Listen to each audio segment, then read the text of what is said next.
You're tuned in to the Foxboro BeatCast, a podcast for Patriots fans by Patriots fans. And here's your host, Kaleb McChesney.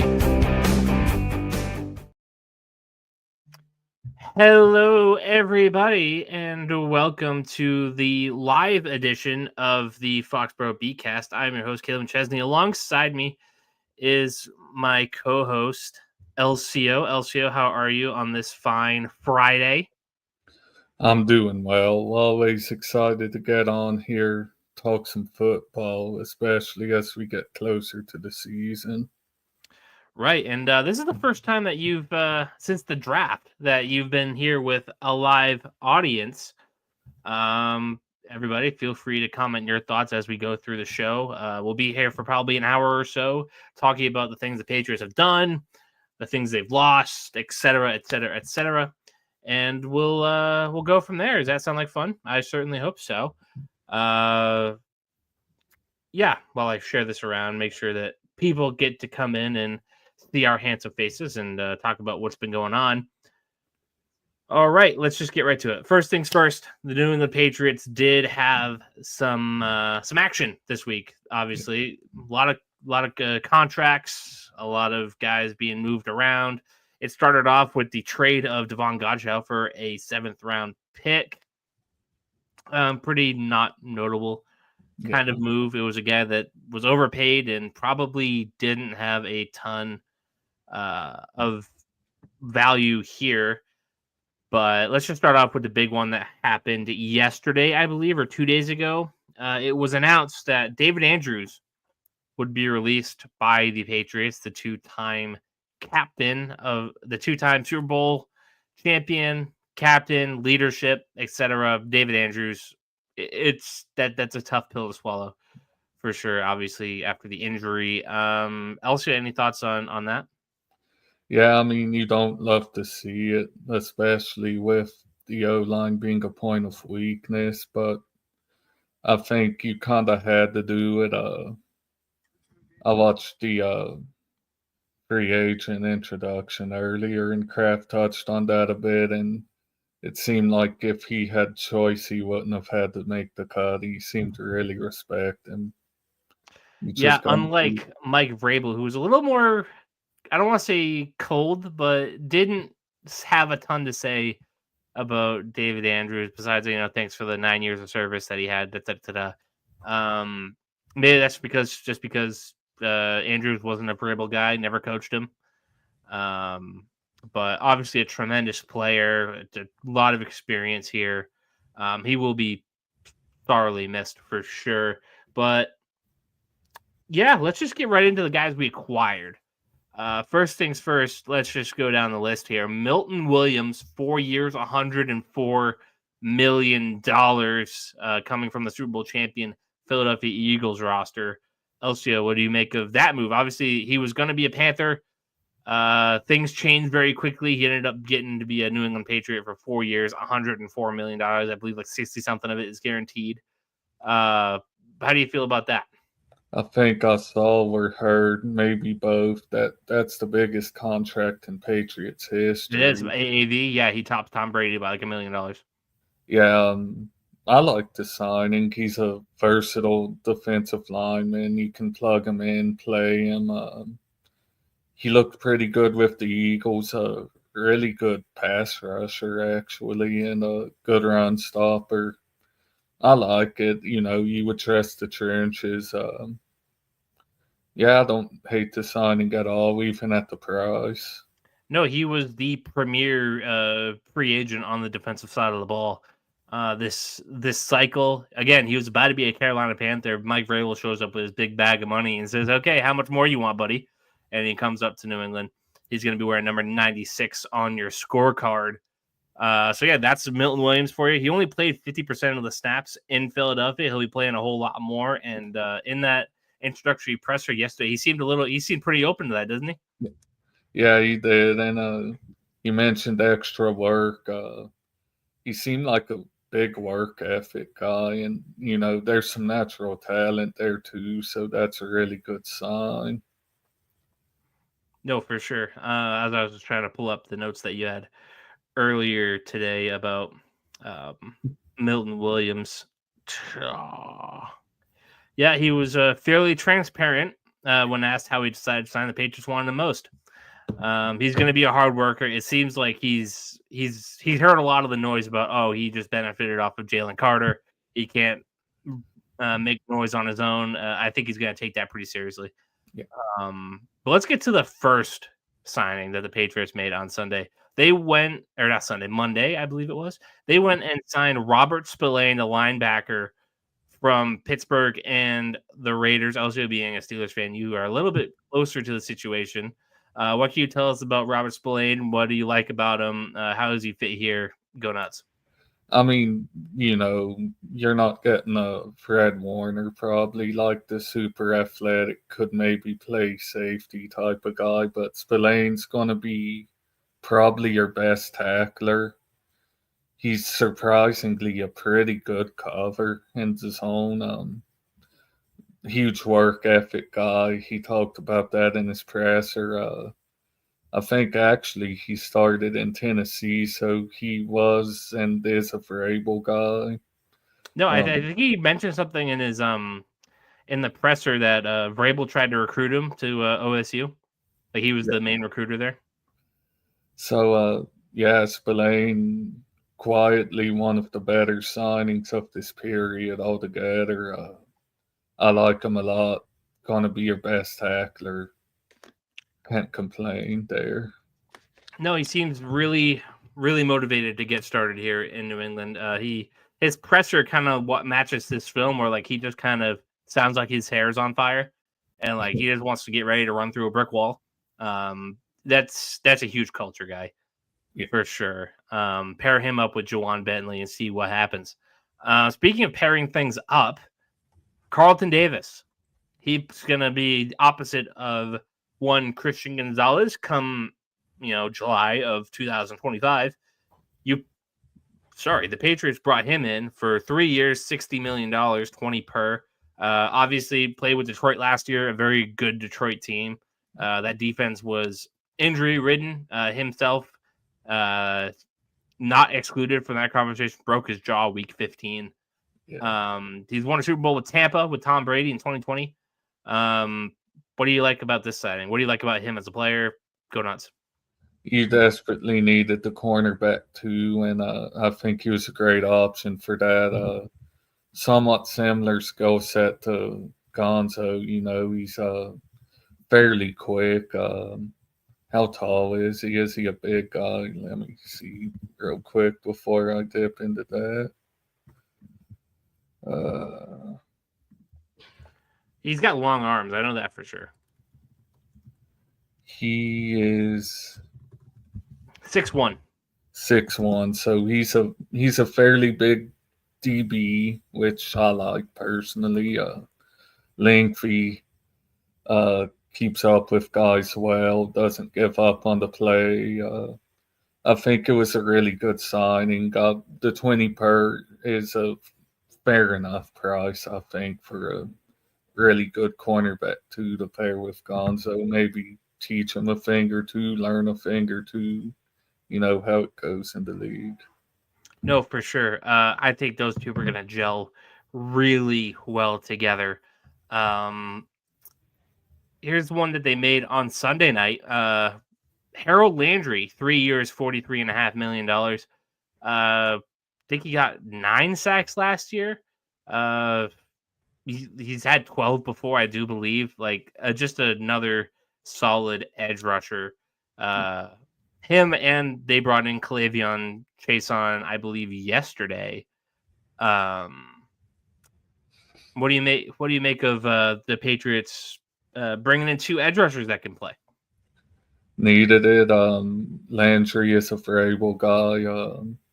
People are kind of concerned. I guess he's getting up there, has some injuries, but if he has anything left, Vrabel's getting that out of him. I know that's signing you were keen on. I was pretty keen on him for the Patriots too, as a good fit. Really good signing and getting Chason. You've got 2 starting quality edge rushers, which is probably more than you could say about the roster last year. Really touching up on the trenches. Got Milton Williams and those guys. And you might draft one, who knows? I like it. No, the Patriots upgraded on defense at every single level. They upgraded in the secondary by pairing Carlton Davis up with Gonzo. They brought in another linebacker with Robert Spillane. Obviously, Milton Williams, Kyrus Tonga, the run stuffer from Arizona, brought him in as well. This defense is just looking a lot better for a team that was in the bottom of a lot of different categories in 2024. They only made a couple offensive signings. One of them I think is pretty key though. 34-year-old offensive tackle Morgan Moses played a lot of time here in the league. He's a right tackle. Obviously, the Patriots didn't get the blindside tackle yet. I got my my Twitter up just in case they make a move while we're here. Morgan Moses, pretty well spoken in his media presser yesterday. Really impressive guy. Any thoughts on Morgan Moses? Yeah, I mean, I know that, I think he had the best presser. I don't know how you felt about signing before or any of the fans out there, but after watching that, I don't know how you could feel anything other than confidence. People, were rightly worried about losing the leadership of Andrews. He's definitely a solution to that problem. I really like the signing. I don't know if you're going to sign the other tackle, maybe try to address it in the draft, but either way, got a guy in Morgan Moses that's going to work with the guys in the room, get to know them, play as a unit. I like it a lot. No, for sure. He just kind of feels like a guy who's going to come in and take control of that locker room, of that unit. I think he's going to set a pretty good example. And through by watching him and hearing him, it looks like he's going to take control of the room in a way that you're not going to miss David Andrews as much as you might have, because he screams like a leader. He looks like a guy who's going to take over and be really good. The Patriots made one wide receiver signing so far. As Letarian notes here, we need some A1 wide receivers, or this was all for nothing. I do think the Patriots got substantially better so far, but they did make one wide receiver signing. His name is Mac Hollins from Buffalo. He's the guy who comes through the locker room and to pregame barefoot. I'm sure you've seen that as well. McDaniel's guy was really solid in Vegas in that short tenure there. He torched us in Buffalo. He torched the Chiefs in the AFC Championship game. Matt Collins looks like an explosive guy. Looks like he might have some leadership qualities. Any thoughts on Matt Collins? He met with the media today, so we didn't get a chance to see his presser. But I have to unfortunately say I don't think he's an A1 guy, but he's a good, solid veteran receiver, good second or third option.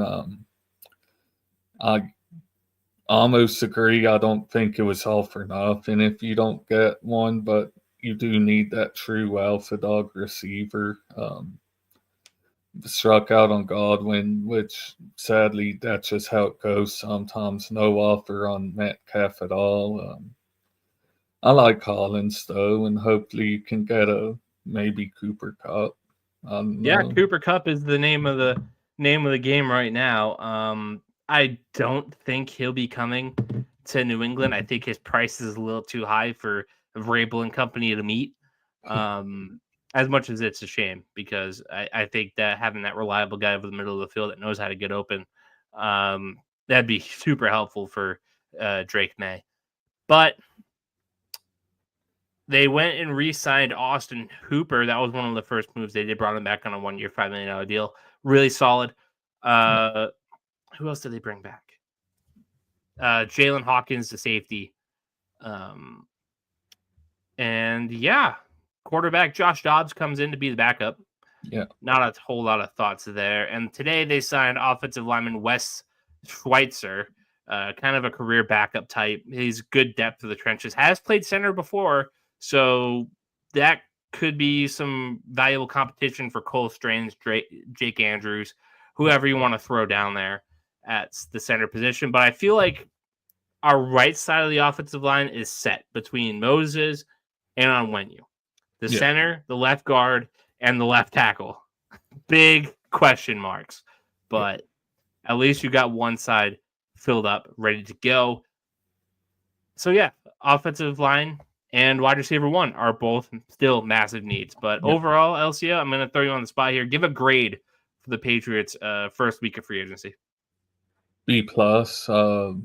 Really good signings. I like them all. Spillane, Milton Williams, Morgan Moses, Landry, really addressing the defense, which is awesome. That grade will creep up as they continue going, address some of those needs, get someone on that left side, maybe a center, and hopefully an alpha receiver, but you could maybe address that in the draft too. So I'm not for sure. We've been watching film every week on Wednesday nights. We've established some receivers we like: Tatoria McMillan, Luther Burden, Marcus Golden, Trey Harris. A lot of guys that are available for the Patriots to draft at the wide receiver position. Tackle's a little more fickle. Obviously, the size of Will Campbell was a disaster, to say the least. But yeah, I'm sure we'll get to that as the episodes go through. We'll be back probably early next week to talk about other stuff. But yeah, let's just dive into the rest of the league. And then as everybody's watching, feel free to comment your thoughts on the Patriots free agency so far. Give your grades, give your thoughts. We'll pull them up on the screen, and we'll respond to your comments thoroughly and hopefully adequately. But let's go to the Patriots rivals first and foremost, the New York Jets. They signed the quarterback that you wanted for your Pittsburgh Steelers. They give Justin Fields 2 years, $40 million, $30 million of it guaranteed. Personally, I think this was a win for the Patriots. I don't think Justin Fields is a very good quarterback. Kind of got exposed at the end there with Pittsburgh. Got benched for Russell Wilson, despite the pretty good record. You saw Justin Fields up close and personal with the Steelers. Should the Patriots be excited that they're playing Justin Fields twice a year? Probably. I don't like the Jet situation for him. Because in Pittsburgh, we had Mike Tomlin and Arthur Smith that seemed to get some kinks out, not all of them. I don't love it for him. I don't love it for them. Really athletic guy, really quick, can move. Not the greatest thrower of the football. Can get we have some breaking news. The New England Patriots are signing veteran safety Marcus Epps to a 1-year, $4.4 million, reported by Mark Daniels of, I believe, the Boston Herald, Boston Globe, Mass Live, and the Boston Herald. Marcus Epps is your newest Patriots get. He's a safety. I don't know if he's strong safety or free safety, but yeah, another Patriot member, Marcus Epps. I'm not too familiar with his game. Kind of put me on the spot there. It's part of the reason why I hate these live shows. I can't pause and be like, wait a minute, who the hell is this guy? And do some research. But Elsio, keep talking about Justin Fields and whatnot, unless you have some Marcus Epps thoughts. Yeah, Fields, he's really athletic, not the greatest thrower of the football, but he can get a deep shot every once in a while. I think the Patriots should be content with it overall, shouldn't be feeling scared as if they signed a Lamar Jackson or a Mahomes or something, that's for sure. And yeah, that was the Jets offseason so far. I don't think Andre Sisco. They gave Brandon Stevens 3 years, $36 million. They brought back Jamie and Sherwood. They brought in Chukwuefor, if you don't remember that. He went and ditched the team after they tried to make him play left tackle instead of right. Yeah, I'm not worried about the Jets. I'm never worried about the Jets. No. Yeah, that should be a saga to follow for sure. We'll see how long Aaron Glenn lasts over there. And yeah, let's go to the. Okay, I have to scroll up. The Miami Dolphins, shall we? The Miami Dolphins, they went and got Nick Westbrook-Akine, Ifeatu Melifonwu, James Daniels. They brought in Zach Wilson as the backup. We'll see if he gets any playing time this year. Dolphins backup quarterbacks tend to. And that's been their big offseason so far. Nothing huge there. The Buffalo Bills, they made some pretty good. They made some pretty good moves.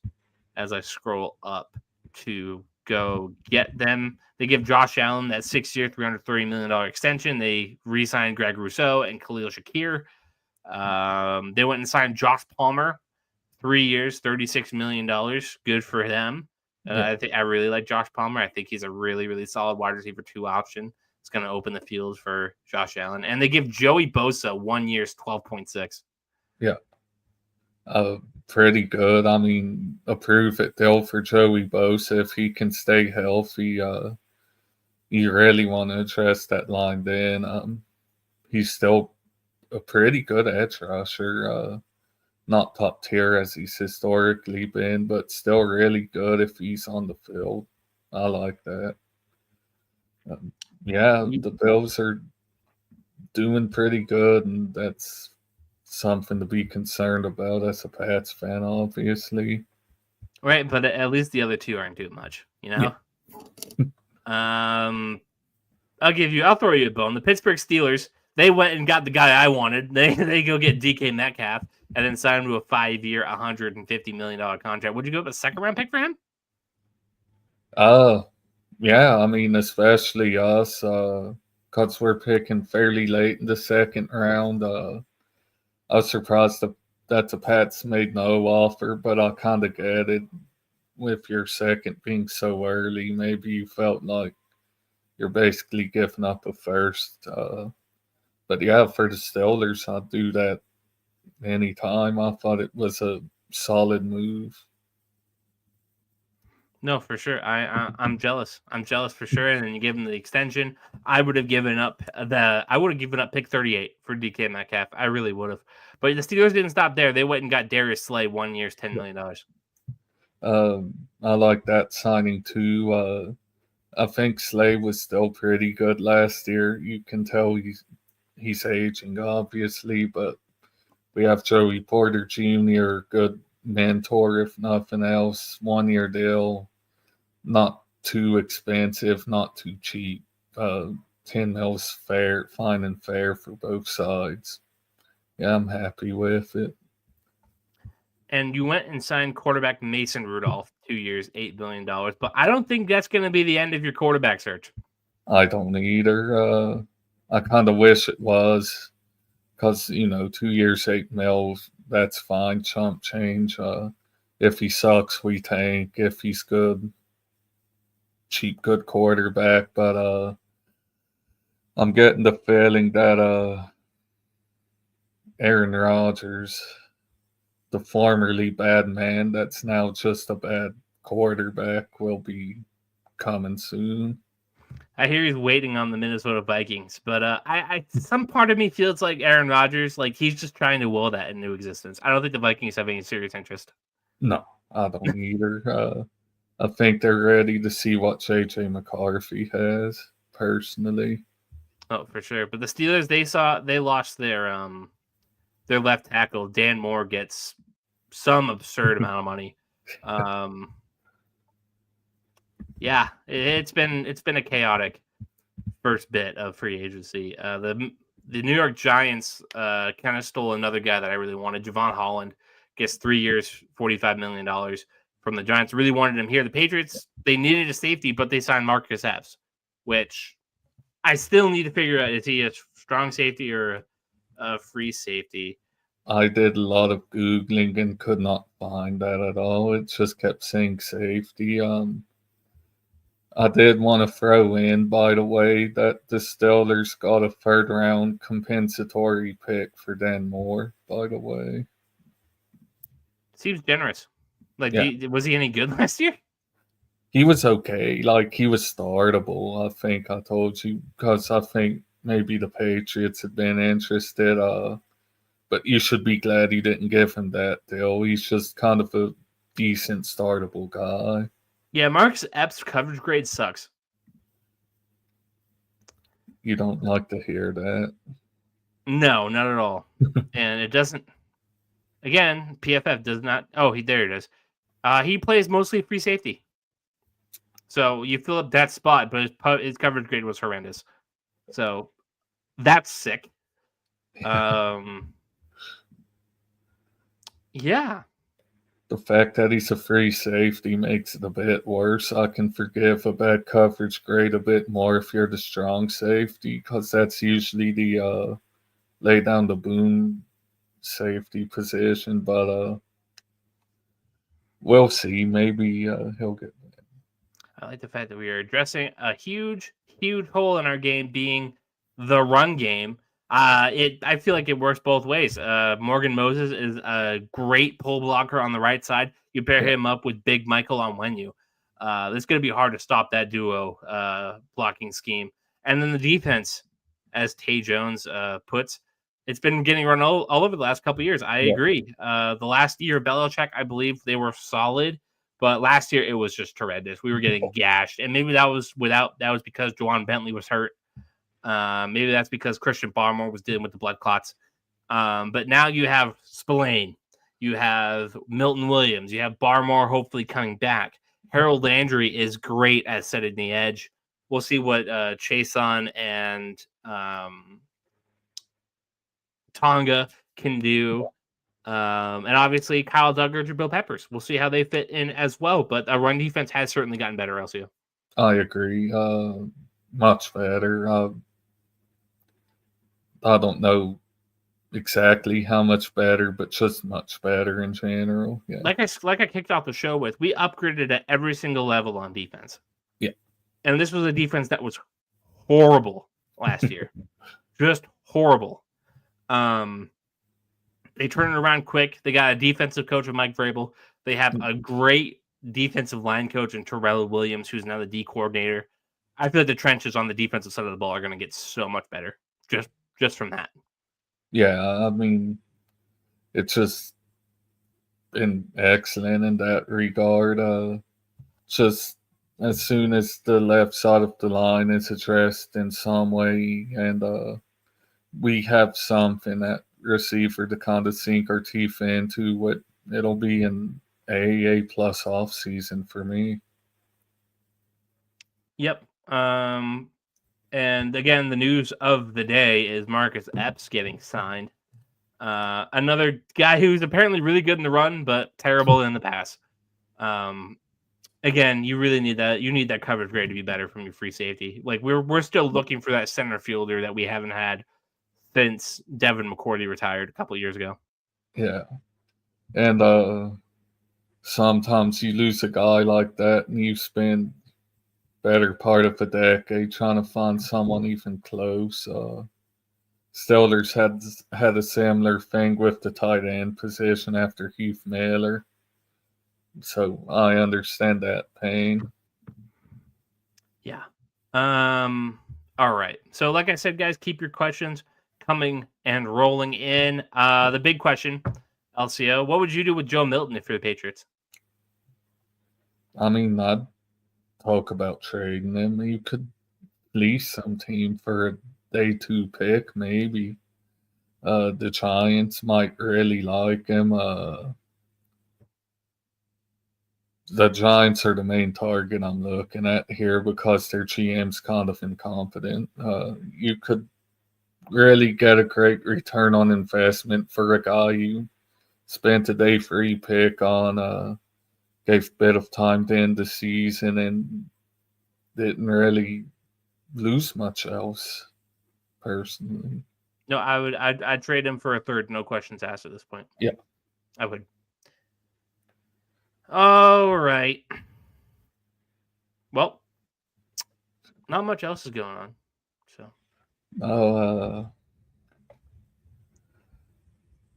it's like after that initial Bears free agency kind of slows down until you get a little something here and there. But we tried the live thing. We haven't gotten a ton of traction. So let's call the live here. Maybe it was just 3:00 on a Friday. Just wasn't the move. So we're gonna close the live here. Thank you for anybody that tuned into this. We'll go back to doing traditional scheduled recordings next week. We'll come back on Monday, Tuesday, hammer that down, and we'll go from there. Elsio, thanks for hopping on. Talk about some instant NFL free agency. We'll come back Tuesday, fine-tune the script, run it down, and go from there. Sounds good, man. All right. Thank you all for watching, and we will see you all early next week.